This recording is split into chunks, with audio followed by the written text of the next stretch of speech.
जय हिंद मेरे प्यारे दोस्तों। मेरा नाम है कपिल कुमार और मेरे चैनल पर आप सभी का हार्दिक स्वागत है। दोस्तों, आज हम दिल्ली सल्तनत पढ़ेंगे और दिल्ली सल्तनत में हम 5 वंश पढ़ेंगे। चलिए वीडियो शुरू करते हैं।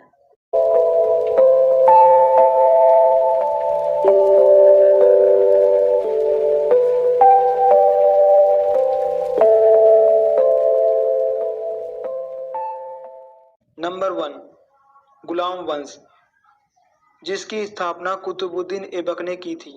नंबर 2, खिलजी वंश, जिसकी स्थापना जलालुद्दीन फिरोज खिलजी ने की थी।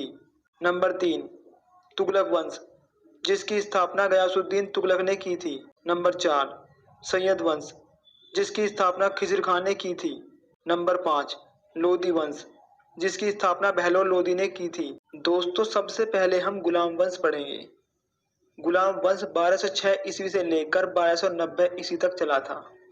कुतुबुद्दीन ऐबक का शासनकाल 1206 से लेकर 1210 ईस्वी तक चला था।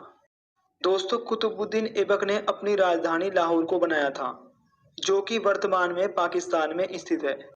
दोस्तों, ऐबक का मतलब चंद्रमा का देवता होता है।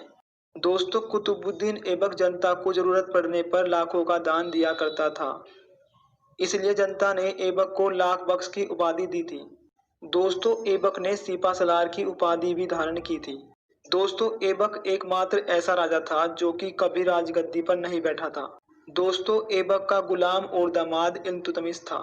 दोस्तों, ऐबक ने इल्तुतमिश को बदायूं का राज्यपाल बनाया था। दोस्तों, चौगान खेलते समय घोड़े से गिरकर ऐबक की मृत्यु हो गई थी। ऐबक की मृत्यु के बाद ऐबक का अगला उत्तराधिकारी आराम शाह बना था, जो कि ऐबक का लड़का था।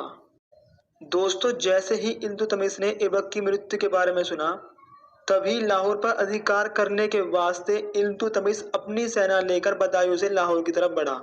दोस्तों, 1211 ईस्वी में लड़ा गया जूड का युद्ध, जो कि आराम शाह तथा इल्तुतमिश के बीच लड़ा गया था। इस युद्ध में इल्तुतमिश ने आराम शाह को पराजित कर मार डाला था और लाहौर पर अपना अधिकार कर लिया था।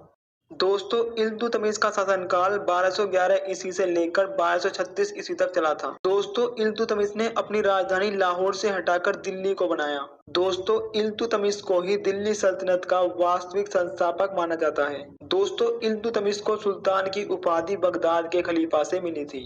दोस्तों, 1215 ईस्वी में लड़ा गया था तराइन का तृतीय युद्ध, जो कि इल्तुतमिश तथा यल्दौज के बीच लड़ा गया था। इस युद्ध में इल्तुतमिश ने यल्दौज को पराजित किया था, जिसके बाद यल्दौज गजनी भाग गया था। दोस्तों, यह वही यल्दौज है जो कि मोहम्मद गोरी का गुलाम था। दोस्तों, 1221 ईस्वी में भारत पर चंगेज खान का आक्रमण होते होते बचा। दोस्तों, ये आक्रमण कैसे बचा, चलिए जान लेते हैं। चंगेज खान के छोटे भाई की हत्या जलालुद्दीन मंगबन्नी नाम के व्यक्ति ने की थी। ये चंगेज खान के भाई की हत्या कर चंगेज खान से बचकर भारत की तरफ भागा और भारत के प्रवेश द्वार पर पहुंचकर इसने इल्तुतमिश से मदद मांगी। जैसे ही चंगेज खान को पता चला कि मंगबन्नी भारत पहुंच गया है और उसने इल्तुतमिश से मदद मांगी है, तभी चंगेज खान ने इल्तुतमिश को एक संदेश भेजा। उस संदेश में लिखा था, अगर तुमने मंगबन्नी की मदद की तो मैं दिल्ली साम्राज्य को नष्ट कर दूंगा। इस संदेश को पढ़कर इल्तुतमिश ने मंगबन्नी की मदद करने से इनकार कर दिया और 1221 ईस्वी में चंगेज खान ने भारत की सीमा पर मंगबन्नी पर आक्रमण कर उसकी हत्या कर दी थी और मंगोल वापस चला गया था, क्योंकि यह मंगोल का शासक था और इसका दूसरा नाम तैमूजीन था।